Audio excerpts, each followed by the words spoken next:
Assalamualaikum warahmatullahi wabarakatuh. Innal hamdalillah nahmaduhu wa nasta'inuhu wa nastaghfiruh wa na'udzu billahi min shururi anfusina wa min sayyiati a'malina may yahdihillahu fala mudhillalah wa may yudlilhu fala hadiyalah. Asyhadu an la ilaha illallah wa asyhadu anna Muhammadan abduhu wa rasuluh, amma ba'd. Alhamdulillah, kita dapat bertemu pada pertemuan pada kali ini. Ini mungkin pertemuan pertama kita lah, sebab saya pun first time datang ke masjid ni. Datang first time ke masjid ni untuk kuliah dan untuk solat. Tak pernah lagi masuk ke masjid ni. Ini kali pertama lah saya masuk. Dan pertemuan kita ini kita akan membahaskan beberapa perkara, iaitu antaranya adalah kitab berkaitan yang mana disusun oleh Al-Imam Al-Munziri, iaitu Arba'un fil Ahkam, iaitu 40 hadis berkaitan hukum hakam. Selalu kita duk dengar hadis 40 ni disusun oleh Imam Nawawi, yang mana selalu kita dengar diajar di pelbagai masjid. Hampir setiap masjid membahaskan hadis 40 yang mana disusun oleh Al-Imam An-Nawawi, ataupun 42 hadis. Hadis 40 dia ada banyak. Dia bukan hanya hadis 40 yang disusun oleh Imam Nawawi. Ada juga berkaitan hadis 40 ini yang mana disusun berkaitan Arba'un fi Tasawuf, iaitu berkaitan bab tazkiyatun nafs. Ada juga berkaitan Arba'un fil Jihad, iaitu berkaitan bab berkaitan jihad. Ada juga berkaitan Arba'un fil Ahkam. Hadis 40 berkaitan yang membahaskan bab hukum hakam. Jadi, yang mana kita akan bahaskan hari ini adalah Arba'un fil Ahkam yang disusun oleh Al-Imam Al-Munziri. Yang mana Imam Al-Munziri meletakkan hadis-hadis berkaitan 40 hadis yang penting berkaitan hukum hakam untuk kita ketahui dan pelajari. Jadi berkaitan hal ini kita akan bahaskan di sini hari ini, mungkin satu hadis sajalah yang mana kalau kita sempat tentang bab yang kita akan bicarakan. Kenapa Imam Al-Munziri menyusun kitab ini? Tujuannya adalah untuk supaya mudah untuk orang mempelajari hadis-hadis ataupun menghafal hadis berkaitan ahkam, berkaitan hukum hakam. Kalau hadis 40 Imam Nawawi, kita akan tengok banyak, dia luas. Kalau hadis 40 Imam Nawawi berkaitan, kita tengok berkaitan akhlak, berkaitan syariah, berkaitan akidah, maksudnya dia pelbagai. Itu hadis 40 Imam Nawawi. Banyak, maksudnya mencakupi semua benda asas yang penting dalam Islam. Hampir semuanya berada dalam kitab yang disusun oleh Al-Imam An-Nawawi. Tetapi Arba'un fil Ahkam ini adalah hadis yang mana berkaitan masalah hukum hakam. Dan Imam Al-Munziri hanya memfokuskan, meletakkan hadis yang diriwayatkan oleh Imam Bukhari dan Muslim, ataupun salah satu daripada mereka berdua dalam kitab ini. Jadi sebab itulah dia ada berbeza sikit dengan hadis 40 yang disusun oleh Imam Nawawi. Sebab Imam Al-Munziri dia lebih fokus pada hadis-hadis yang diriwayatkan oleh Imam Bukhari dan Imam Muslim, ataupun salah seorang daripada mereka. Itu hadis-hadis kita katakan metodologi yang dilakukan oleh Imam Munziri berkaitan beliau menyusun kitab ini. Jadi kita akan tengok hadis yang pertama. Al-hadisul awwal an Abdullah bin Umar radhiyallahu anhuma qala sami'tu Rasulullah sallallahu alaihi wasallam yaqul la yaqbalullahu salatan bighairi tuhur wala sadaqatan min ghululin, akhrajahu Muslim. Maksudnya adalah daripada Abdullah bin Umar. Hadis ini kita tengok hadis pertama yang diletakkan oleh Imam Al-Munziri adalah daripada Abdullah bin Umar. Selalunya kalau kita tengok kitab hadis seperti Imam Nawawi, Imam Nawawi dia letak hadis pertama daripada bapa Abdullah bin Umar. Ataupun kita tengok juga Imam Bukhari, hadis pertama yang diletakkan oleh Imam Bukhari, hadis pertama diletakkan oleh Imam Nawawi dan juga ulama-ulama yang lain selalunya adalah berkaitan innamal a'malu binniyat. Itu diriwayatkan daripada siapa? Daripada ayah Abdullah bin Umar, iaitu Umar Al-Khattab. Beliau yang mana meriwayatkan hadis berkaitan innamal a'malu binniyat. Hadis yang mana di dalam kitab yang kita bahaskan ini, Arba'un fil Ahkam, hadis pertama diletakkan adalah diriwayatkan daripada Abdullah bin Umar, iaitu anak Sayyidina Umar.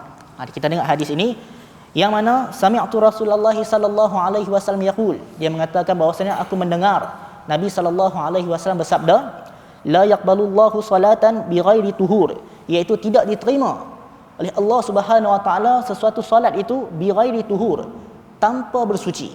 Maksudnya sesuatu solat tersebut tidak akan diterima oleh Allah jika dilakukan dalam keadaan tidak bersuci.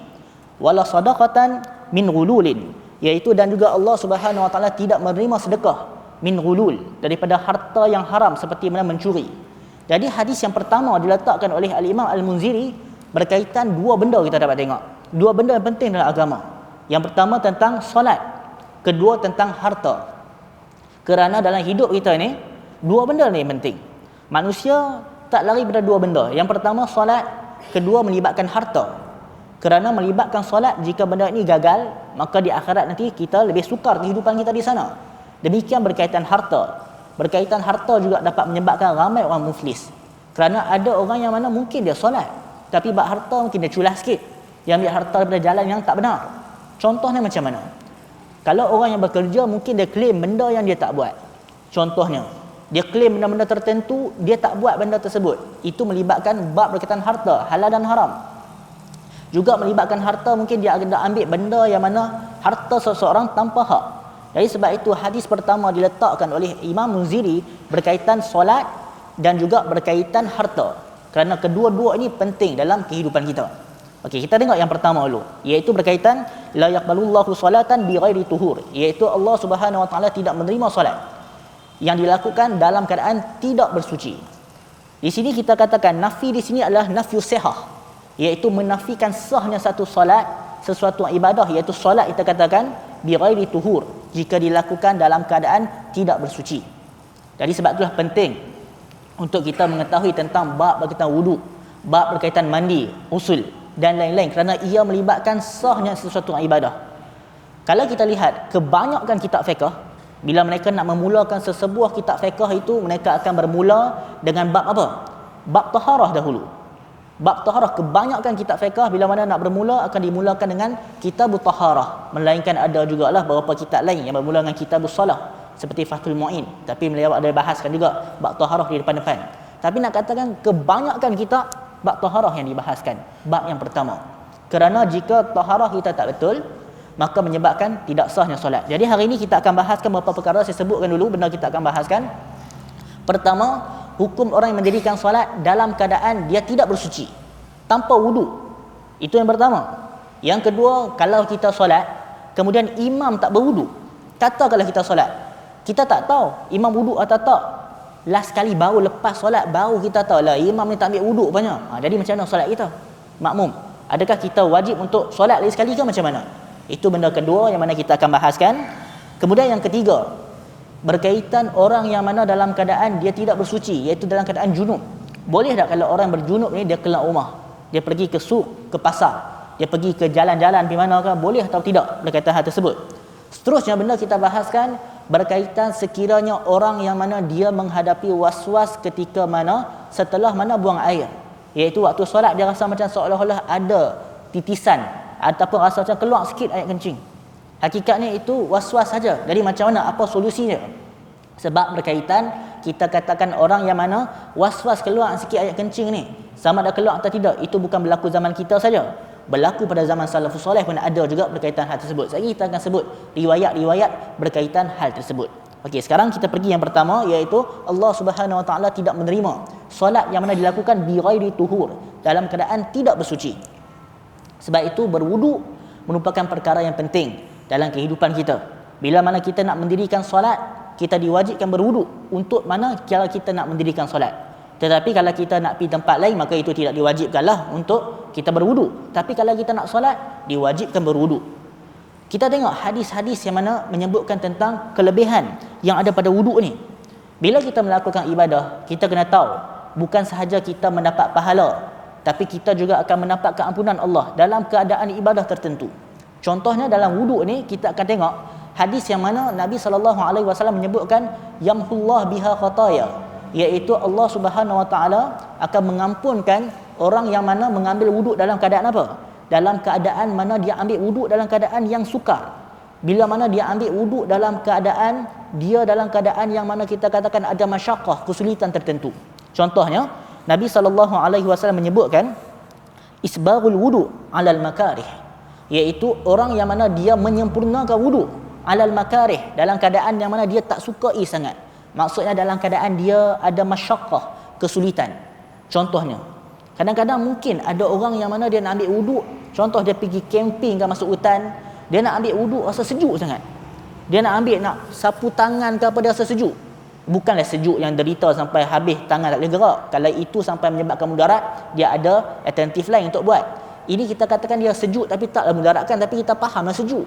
Nak wuduk muka kita ke ataupun tangan kita dalam keadaan nak pegang tak pegang air tersebut, rasa sejuk. Senang cerita macam contoh Piramli itulah. Sejuk tapi tak memudaratkan. Untuk orang yang mana dalam keadaan ini, Ataupun keadaan-keadaan yang lain yang mana dalam keadaan dia sukar untuk berwuduk, tapi dia tetap juga berwuduk, tapi tak memudaratkanlah. Kalau mudaratkan, dia boleh berpindah pada tayamum jika cukup syaratnya. Orang yang mana nak berwuduk tapi dia menghadapi ancaman, bukan ancaman, iaitu halangan tertentu, maka orang tersebut dia mendapat keampunan Allah Subhanahu Wa Taala. Yamhullah bihi khataya, iaitu dia akan mendapat keampunan daripada Allah, dihapuskan dosa-dosa kesalahan yang dia lakukan. Jadi sebab tu kita katakan orang berwuduk ini bukan sahaja dia mendapat pahala, tetapi ada ketikanya juga menyebabkan diampunkan, dihapuskan dosa. Itu kelebihan orang yang mana dia menyempurnakan wuduk. Itu yang pertama. Yang kedua adalah kelebihan orang yang berwuduk. Qala Rasulullah sallallahu alaihi wasallam, "Inna ummati ya'tuna yaumal qiyamati ghurran muhajjalin min asaril wudu." Iaitu maksudnya Nabi sallallahu alaihi wasallam menyebutkan sesungguhnya umat aku nanti ya'tuna yaumal qiyamati, akan datang nanti pada hari kiamat dengan ghurran muhajjalin, dalam keadaan bercahaya dia punya tubuh ataupun badan dia, ataupun badan yang mana dia gunakan untuk berwuduk, min asaril wudu, disebabkan kesan dia berwuduk itu. Jadi kita katakan anggota kita, badan kita akan bercahaya di akhirat kelak nanti, kerana pada hari akhirat ada riwayat menunjukkan ketika tersebut keadaan yang gelap. Suasana ketika akhirat ada banyak hadis-hadis menyebutkan. Ada salah satunya adalah ketika di sana dalam keadaan gelap. Jadi orang yang mana berwuduk ini akan ghurra muhajjalin, akan bercahaya. Maksudnya tubuh badan kita disebabkan wuduk ni akan bercahaya terang benderang. Kalau di dunia ni mungkin kita pakai skincare ke apa ke nak cerahkan muka, tak salah lah benda tersebut.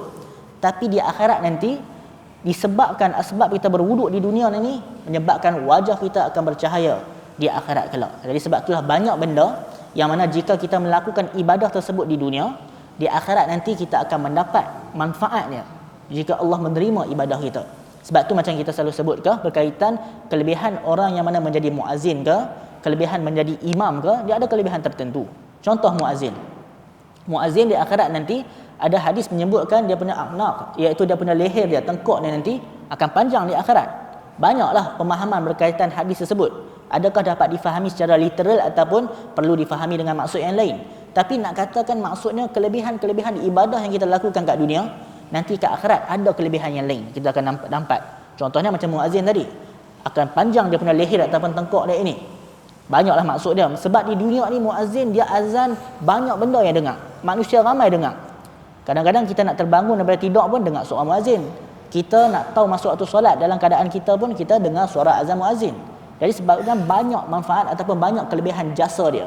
Jadi Allah akan balas di akhirat nanti dengan akan dipanjangkan leher dia. Sehingga kan para ulama berbeza pandangan berkaitan menjadi imam atau menjadi makmum, menjadi imam atau menjadi muazzin, mana afdal lagi antara imam dengan muazzin.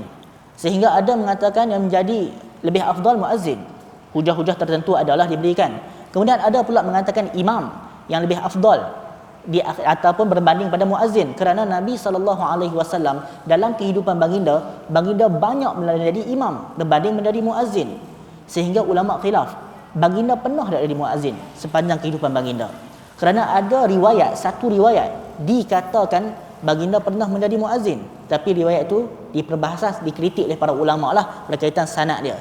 Jadi yang pastinya baginda jadi imam, banyak jadi imam berbanding menjadi muazzin. Sebab itu ada juga para fuqaha yang mengatakan imam lebih afdal berbanding muazzin. Ada juga mengatakan sebaliknya, iaitu muazzin lebih afdal daripada imam. Tapi itu tak kisahlah. Nak katakan semua yang kita lakukan ini di akhirat kelak akan balas semuanya benda yang kita hadapi.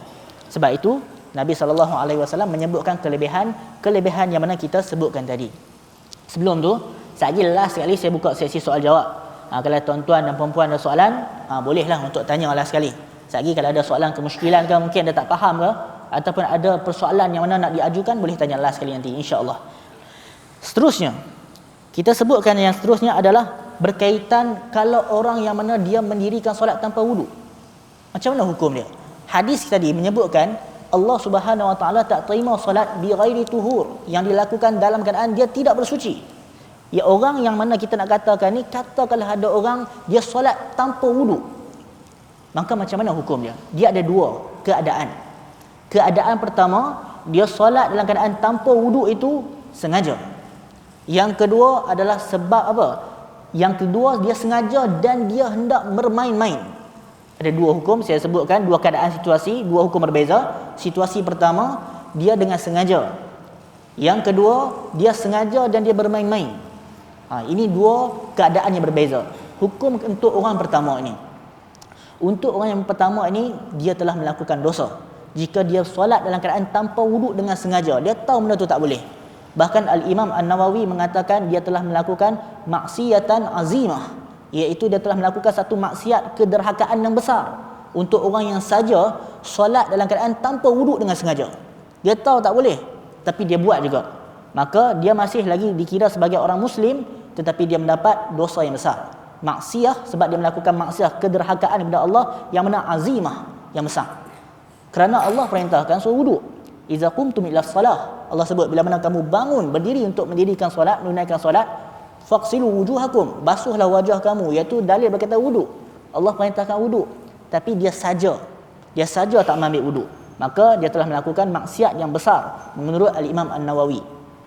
Seterusnya, jika dia melakukan hal tersebut sebab istihza, iaitu untuk bermain-main, ataupun dia menghalalkan perbuatan solat tanpa wuduk dengan sengaja, maka orang kedua ini, golongan yang kedua ini, dia dapat menjadi kafir. Sebab dia telah menghalalkan benda yang mana sebaliknya, yang Allah kata lain, dia kata lain. Jadi sebab tu ada dua situasi. Situasi pertama, kalau dia solat macam tu dengan sengaja, maka berdosa, tapi masih Muslim. Dia solat dalam keadaan tanpa wuduk dengan sengaja, maka dia masih Muslim tapi dia berdosa, kata Al-Imam An-Nawawi. Keadaan kedua, dia buat benda yang sama tapi dalam keadaan istihza, untuk bermain-main, dan juga menghalalkan perbuatan dia tu. Dia menghalalkan perbuatan solat tanpa wuduk, maka yang kedua ni dia boleh jadi kepada kekafiran, sebab dia telah bercanggah dengan Allah dan Rasul dalam keadaan tersebut. Itu berkaitan hal itu. Seterusnya, macam mana pula dengan orang yang mana dia solat jadi makmum, imam pula tak wuduk. Imam tak wuduk. Tadi kita katakan, kalau kita jadi makmum, kalau kita solat dalam keadaan tanpa wuduk dengan sengaja, kita berdosa. Ini kita ada wuduk, tiba-tiba imam pula tak ada wuduk.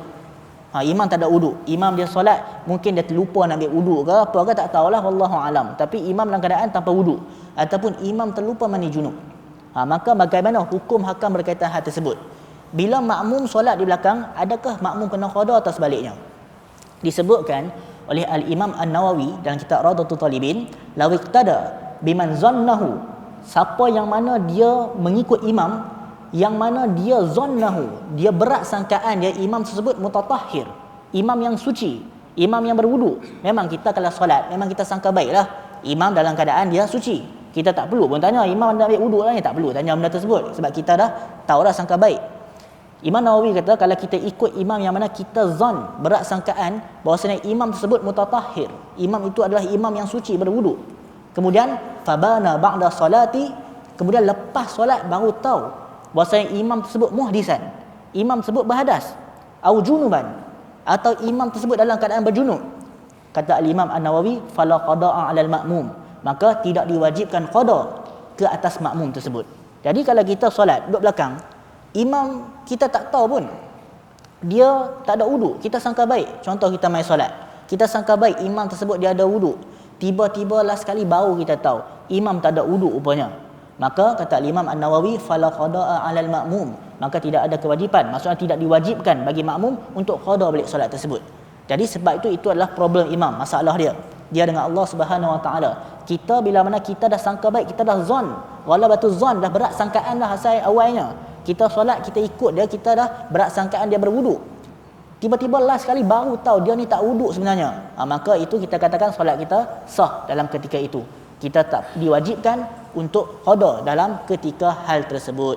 Dia berbeza kalau kita awal-awal dah tahu dah imam ni tak ada wuduk, imam kawan kita tahu imam ni baru lepas kita tahu lah dia buat benda batalkan wuduk, kita tahu dia kawan kita, tapi kita follow dia juga, ikut dia juga, maka kalau kita begini, solat tersebut, solat kita pun tak sah ketika tersebut, sebab kita tahu imam dalam keadaan dia berhadas. Contohnya solat ke RNR, kita dengan kawan kita tahu kawan kita ni dia dah batal wuduk dah, dia tak berwuduk pun, tiba-tiba kita tengok dalam kereta mungkin dia dah buat benda batalkan wuduk, dia telah kentut ke apa ke, lepas tu dia turun tengah kereta kita, dia pi jadi imam lah, kita tengok dia tak ambil wuduk pun, kita pun saja ikut belakang dia. Yang itu tak boleh lah. Sebab itu memang kita tahu yang dia tak ada wuduk. Tapi dalam keadaan kita pergi masjid, yang mana memang kita dah berat sangkaan, kita sangka baik kat imam ada wuduk, tiba-tiba last kali baru tahu imam tak ada wuduk. Maka ketika tersebut, dalam keadaan kita memang berat sangkaan dah pada awalnya imam berwuduk, last kali baru tahu dia tak ada, solat kita tersebut sah. Fala qada'a 'alal ma'mum. Kata Imam An-Nawawi, tidak diwajibkan ke atas makmum untuk mengqadakan solat tersebut. Jadi, bila nak solat berjemaah, kita selalunya kita kena imam tersebut berat sangkaan kita solat dia adalah solat yang sah. Kita berat sangkaan bahawasanya dia tidak melakukan perkara membatalkan solat. Contoh, kalau kita nampak najis yang zahir pada diri imam, zahir kita nampak, imam pun dia tahu najis pada diri dia, dia saja ikut, kita pun saja ikut imam tersebut. Sedangkan najis yang zahir kita nampak, maka ketika tersebut kita tak boleh untuk follow imam. Tapi kalau najis itu berada pada imam yang tersembunyi, kita pun nampak dalam pakaian dia, maka hal tersebut kita dalam keadaan itu kita boleh ikut dia, sebab kita pun tak tahu benda dalaman, kita tak boleh tahu, kita pun tak perlu untuk mencari apa dalam baju dia. Dia hukum kita katakan berkaitan kalau kita nampak betul-betul najis kat pakaian imam, nampak betul-betul, itu baru kita tak boleh ikut. Tapi kalau benda yang dalaman, kita tak perlu untuk menyusahkan diri untuk kita cek sampai dalam, tak perlulah macam tu. Jadi sebab itulah kita katakan bab berkaitan solat berjemaah ni dia ada perbahasan tertentu berkaitan hal tersebut. Okey. Yang seterusnya, macam mana sekiranya orang yang mana kita sebutkan bab tadi, kita katakan tentang hadis ini Allah tak terima solat bi ghairi tuhur, dalam keadaan tidak bersuci. Hukum bersuci ini untuk mendirikan solat, ia kita katakan dia termasuk syarat sah solat. Maksudnya bersuci ini, taharatul hadasain, suci daripada dua hadas ini termasuk dalam kita katakan syarat sah solat. Iaitu untuk syarat sah solat, dia kena taharatul hadasain, suci dari dua hadas, iaitu hadas besar dan hadas kecil. Orang yang berhadas besar juga tidak sah solat yang dia lakukan. Demikian orang yang mana berhadas kecil. Apa lagi syarat sah solat? Syarat sah solat seterusnya adalah satrul aurah, iaitu menutup aurat. Solat dalam keadaan menutup aurat, ini syarat sah yang kedua. Yang ketiga, istiqbalul qiblah, iaitu solat dalam keadaan menghadap pada kiblat. Ini juga kita katakan syarat sah solat. Dan juga kita katakan berkaitan syarat sah solat ni, yang keempat adalah berkaitan wadukulil waqti, telah masuk waktu solat tersebut. Telah masuk waktu solat. Persoalannya, bagaimana sekiranya kita solat, contohnya kita pergi travel mana-mana tempat.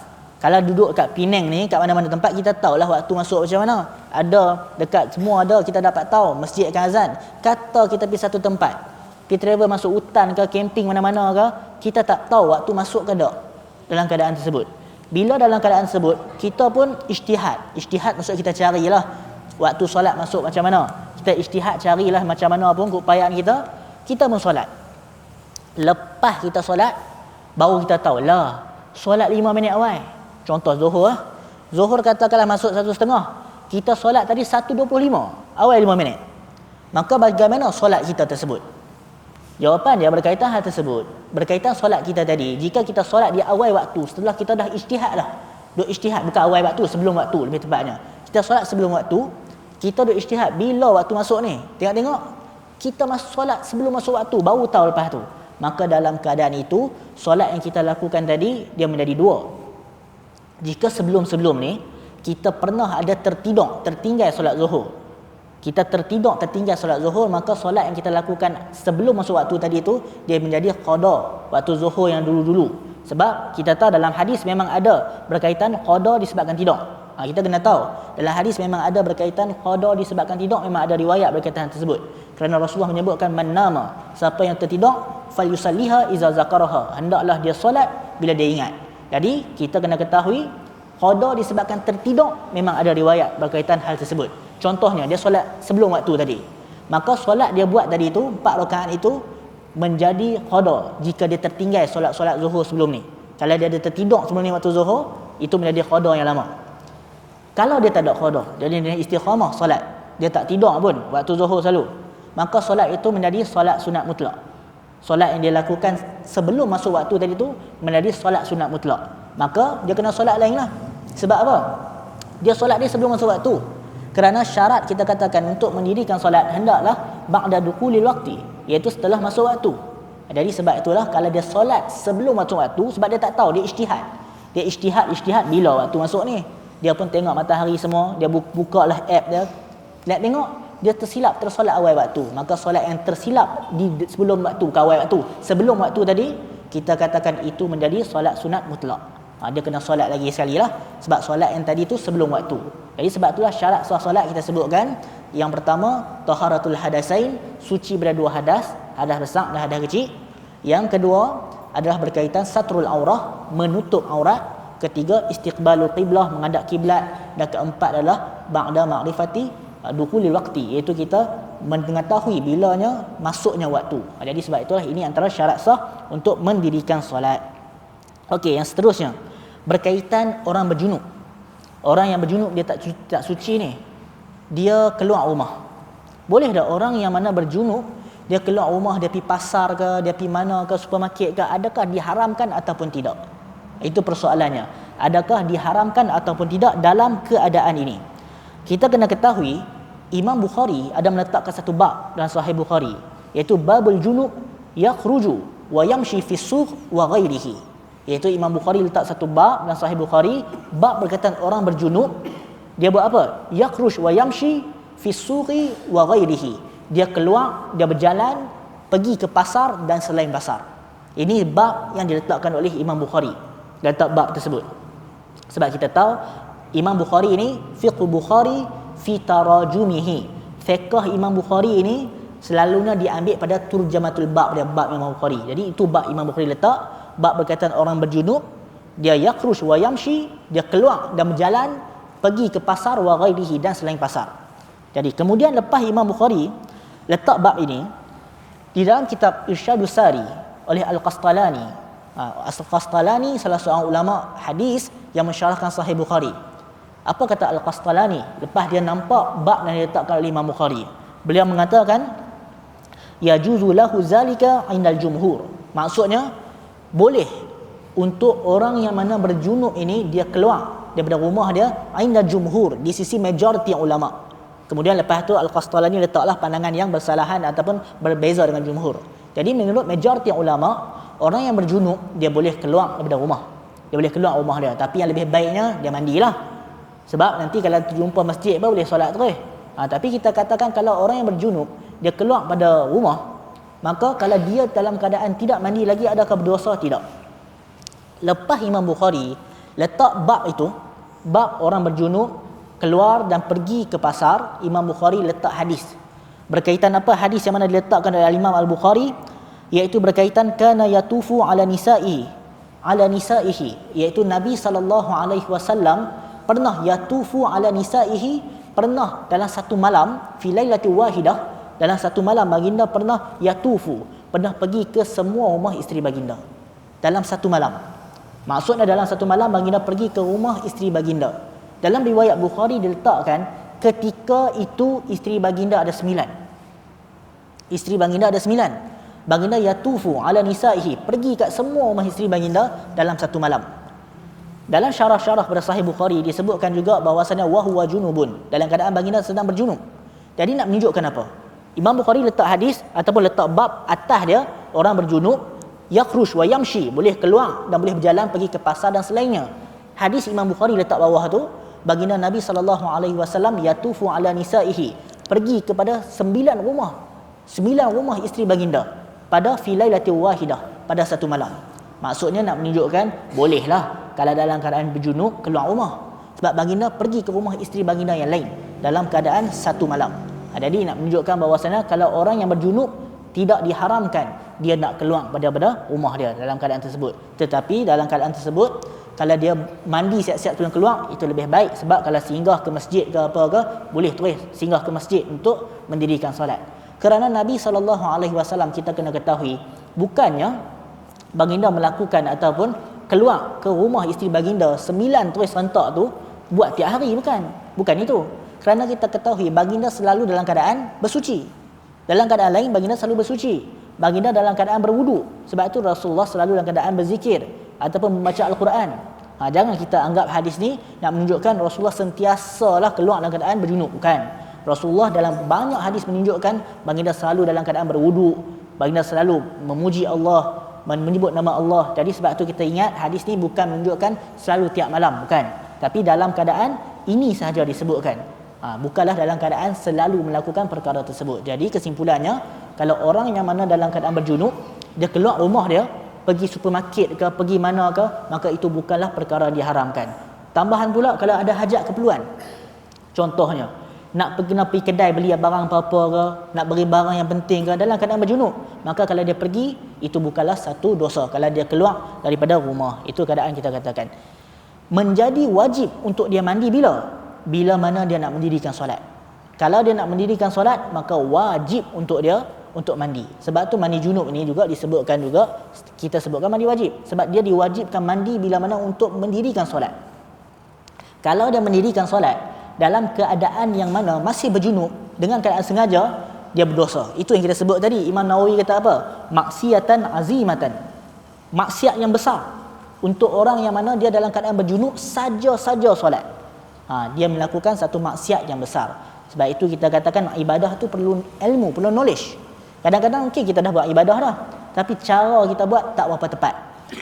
Disebabkan cara tak berapa tepat, menyebabkan dosa pula kita dapat. Jadi sebab itulah kita kena berhati-hati. Demikian juga dalam bab lain, bab wudu. Kita tahu ada hadis ancaman Nabi SAW terhadap orang yang berwudu tapi dia punya kaki basuh tak apa betul. Nabi sebut wailul lil aqabi minan nar atau kama qala. Rasulullah menyebutkan tentang orang yang mana kaki dia itu basuh wudu tak apa betul. Jadi sebab tu kita katakan ada orang yang mana melakukan ibadah tapi diancam juga oleh Nabi SAW. Itulah kepentingan menuntut ilmu. Itulah kepentingan menuntut ilmu supaya kita membezakan yang mana betul, yang mana salah. Seterusnya, adakah Nabi SAW ni selalu ambil wudu yang baru untuk setiap solat? Maksudnya adakah Nabi SAW ni selalu mengambil wudu untuk setiap solat yang dilakukan?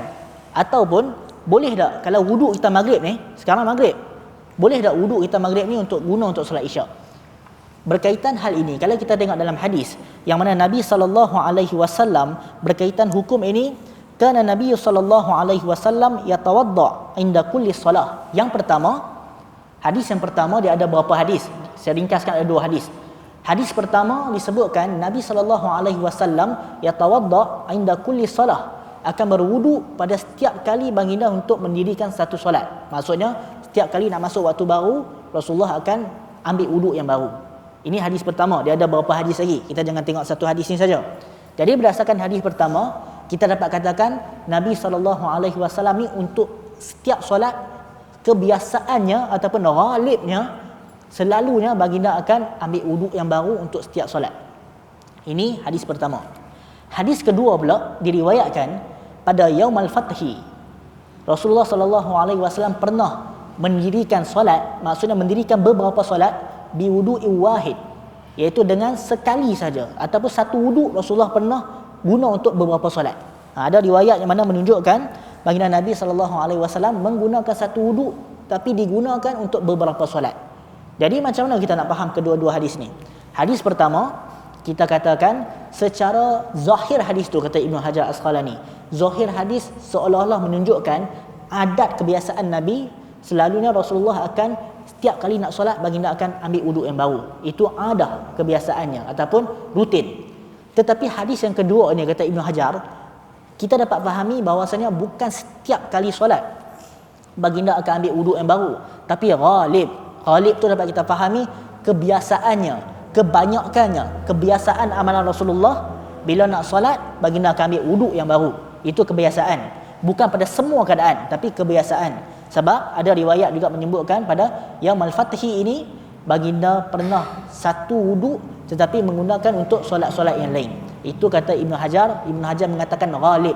Ghalib tu maksudnya kebiasaannya, kebanyakannya, selalunya baginda akan berwudu, bukanlah setiap kali solat. Jadi sebab tu kita katakan kalau kita ada wudu lagi sekali ni maghrib, kita dianjurkan untuk tajdidul wudu, ambil lain wudu untuk solat isyak.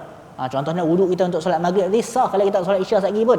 Tapi kalau kita ambil lagi sekali pun, itu kita katakan seperti perbuatan Nabi SAW yang mana kerana Nabi SAW yatawadda inda kulli salah, baginda akan berwudu setiap kali hendak mendirikan solat. Jadi kedua-duanya kita katakan ada sandarannya. Nak guna wuduk maghrib tadi pun boleh, sebab ada juga riwayat Rasulullah menggunakan biwudu'i wahid, satu wuduk tapi untuk solat-solat yang lain. Ada juga riwayat baginda setiap kali solat satu wuduk, setiap kali solat wuduk yang lain. Kedua-duanya kita katakan ada hadis, tapi yang lebih baiknya kita mengikut sunnah Nabi sallallahu alaihi wasallam, kita memperbarui wuduk kita dalam keadaan tersebut. Okey, itu tentang tajdidul wuduk, memperbarui wuduk.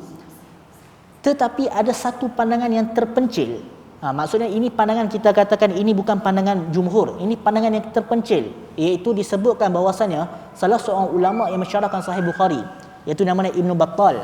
Beliau ada menyebutkan bahawasanya yajibul wudu di kulli salah wa in kana mutatahhiran, iaitu maksudnya wajib untuk buat apa? Untuk berwuduk di kulli salatin, pada setiap kali solat. Ini pandangannya terpencil lah ni, bercanggah dengan jumhur. Sebab jumhur tak ada masalah, wuduk maghrib tadi boleh guna untuk Isyak. Tapi untuk pandangan Al-Khattabi ni dia agak berbeza dengan jumhur. Dia mengatakan yajibu, wajib untuk mengambil wuduk li kulli salah, untuk setiap solat. Ini pandangan dia ni bersanggahlah dengan jumhur ulama berkaitan hal tersebut. Bahkan Al-Imam An-Nawawi ada menyebutkan telah berlaku ijma'. Kata Al-Imam An-Nawawi, telah berlaku kesepakatan dalam kalangan ulama berkaitan apa? Berkaitan jika kita tidak mentajdidkan wuduk, maksudnya kita menggunakan wuduk yang tadi untuk maghrib, untuk isyak, itu pun kita katakan telah sah. Maksudnya ada penukilan ijma' daripada Al-Imam An-Nawawi dalam permasalahan ini. Okey, sekali kita pergi pula kepada permasalahan lain. Jika tuan-tuan sekali ada soalan, tak ada masalah saya sebut lagi, boleh fikir agak siap lah. Kalau ada kemusykilan, boleh tanya sekali. InsyaAllah lepas isyak sekali, baru saya buka lah untuk sesi soal jawab jika ada. Yang seterusnya, bagaimana pula dengan orang yang mana was-was kencing?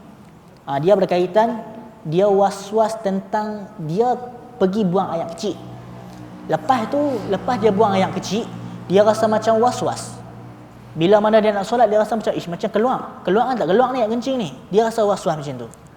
Maka kita katakan hal ini pernah berlaku pada zaman salafus salih, iaitu pada zaman sahabat dan tabi'in. Benda ni pernah terjadi. Bahkan juga kalau kita tengok dalam kitab yang disusun oleh Imam Ibn Qudamah, beliau ada menukilkan kisah yang berlaku pada zaman Imam Ahmad. Imam Ahmad pernah ditanya tentang perkara ini. Jika kita lihat, ada riwayat yang mana dalam hadis yang diriwayatkan oleh Imam Ahmad, diriwayatkan oleh Imam Ibnu Majah, tetapi hadis ni kita katakan berlaku perselisihan dalam kalangan ulama hadis tentang status sanad dia. Kita katakan Al-Hafiz Al-Mughlattai, salah seorang ulama hadis, Al-Mughlattai mengatakan bahawasanya sanadnya dhaif. Syekh Syuaib Al-Arnaud juga mengatakan sanadnya dhaif. Manakala kalau kita tengok Mulla Al-Qari ketika mensyarahkan Mishkatul Masabih, bila mengatakan sanad hadis ni hasan. Jadi ulama hadis pun berbeza dalam menentukan status hadis ini. Hadis ini yang mana Nabi SAW nadaha farjahu, iaitu baginda Nabi SAW nadaha, itu percik sikit, renjiskan sikit, kita katakan air pada sekitar pada zakar, pada kemaluan, ataupun di sekitarnya tersebut. Tapi riwayat ni kita katakan berlaku khilaf. Pandangan Al-Hafiz Al-Mughlattai mengatakan dhaif, manakala Mulla Al-Qari mengatakan sanadnya hasan. Sebab banyak kita katakan syawahid berkaitan hadis tersebut.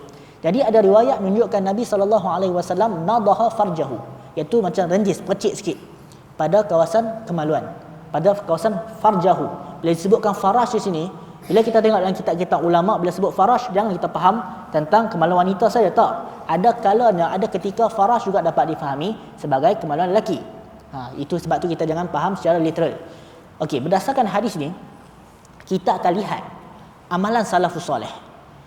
Dalam kalangan salafus soleh, kalau kita tengok dalam Musannaf Ibnu Abi Shaybah, kemudian Musannaf Abdul Razak dan lain-lain, ada asar-asar ataupun riwayat yang mana berkaitan salafus soleh ni, riwayat yang sahih, riwayat yang hasan, riwayat yang dhaif.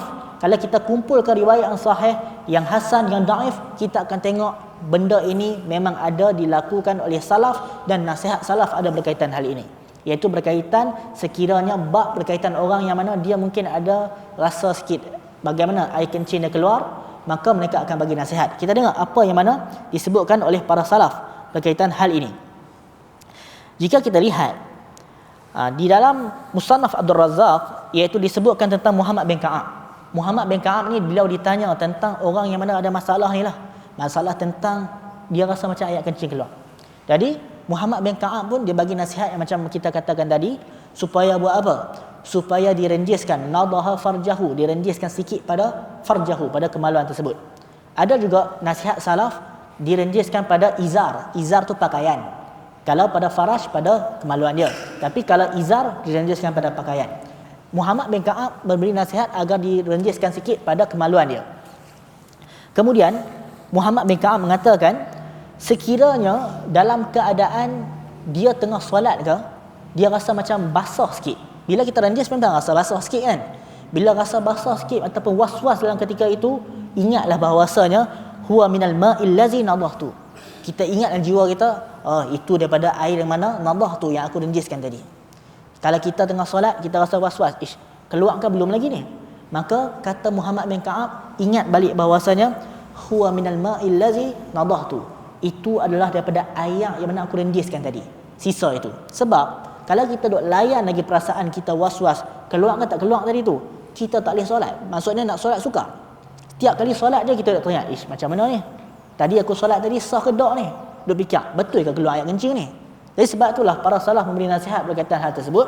Bila mana kita telah renjiskan pada kemaluan kita, air tersebut, kalau dia keluar pun ataupun bukan dia keluar, dia was-was keluar. Kalau keluar betul, itu permasalahan lain lah. Kalau betul-betul real keluar, kita kena basuh lah. Tapi ini was-was saja. Ini was-was, kita duk rasa macam keluar tak keluar ni. Setiap kali solat rasa macam tu. Setiap kali solat dia akan bermain dalam minda, mengganggu pemikiran. Sehingga akan sebab tu kita akan lihat setengah orang yang mana dia nak solat, sehingga akan dia kena menukar pakaian dia. Sebab apa? Sebab dia was-was dalam ketika itu. Kalau betul memang pasti ada najis pada pakaian, tukarlah. Tapi kalau sekadar was-was, abaikan.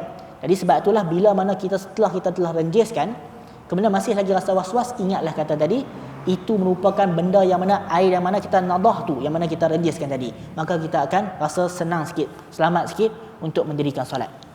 Sekarang kita tengok pula pandangan para fuqaha berkaitan hal tersebut. Pandangan para fuqaha berkaitan hal ini disebutkan dalam Al-Mawsu'ah Al-Fiqhiyah, zakara al-Hanafiyyatu wasy-Syafi'iyyatu wal Hanabilah, iaitu pandangan ulama mazhab Hanafi, ulama mazhab Syafi'i dan juga mazhab Hambali.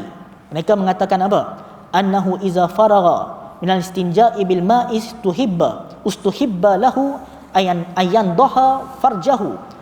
Maksudnya adalah sekiranya seseorang tersebut iza faragha minal istinja', bila mana telah habis dah, selesai daripada istinja', dia kena buat apa? Dia hendaklah ustuhibba lahu ayan daha farjahu, dianjurkan, digalakkan untuk dia yang daha, iaitu dia renjiskan sikit pada farjahu, ataupun disebutkan au sarawilahu, ataupun pada pakaian dia sikit. Dia renjiskan pada farjahu, pada kemaluan dia, atau pada dalam keadaan sarawilahu, pada pakaian dia. Dengan ayak sikit, jangan pergi renjis banyak terus bagi lencun semua. Tak, sikit renjis. Bukan basah kan? Maksudnya bukan basuh, renjiskan sikit. Tapi berkaitan sarawil ini ada ulama yang tidak setuju kalau pada pakaian. Pada pakaian ini ada ulama yang mana agak kurang bersetuju seperti Syekh Saleh Al-Utsaimin. Tetapi jika pada farash ini memang ada banyak asar, iaitu pada kemaluan ini untuk menenjiskan, memang banyak asar yang menyebutkan para salaf juga menganjurkan benda yang sama. Jadi kita katakan adalah bila mana seseorang itu dalam keadaan dia buat apa? Dalam keadaan dia setelah mana istinja, kalau dia ni kita tahu dia ni ada penyakit was-was, renjiskan sedikit pada dia punya farash ataupun zakar kemaluan dia tersebut untuk mengelakkan dia rasa benda itu setiap kali dia nak solat. Ini kita katakan salah satu tips yang diberikan oleh para salafus salih berkaitan hal ini. Jadi kalau orang yang mana ada penyakit was-was, dia bolehlah dia hadapi benda tersebut dia buat. Kerana penyakit was-was ini telah mengganggu ramai orang untuk melakukan ibadah dengan sempurna. Nabi SAW menyebutkan tentang orang was-was ini supaya apa? Falyantahi. Nabi kata ataupun walyantahi. Stop, berhenti dah fikir benda tu. Nabi kata falyasta'iz billah au falyantahi ataupun au walyantahi au kama qala. Nabi kata stop, berhenti dah buat benda tersebut, walyantahi, dan juga berhenti pada kita nak fikir benda tu, minta pertolongan dari Allah supaya hilang penyakit was-was ini, dan juga berhenti pada kita memikirkan benda tersebut. Itu yang mana Nabi SAW menyebutkan itu. Jadi dua benda ini kita minta pertolongan dari Allah, falyasta'iz billah wal yantahi, dan juga stop, berhenti fikir. Wallahu alam. Kita bagi laluan pada azan, dan juga lepas ni kita buka sesi soal jawab. Jika ada soalan boleh kemukakan. Assalamualaikum warahmatullahi wabarakatuh.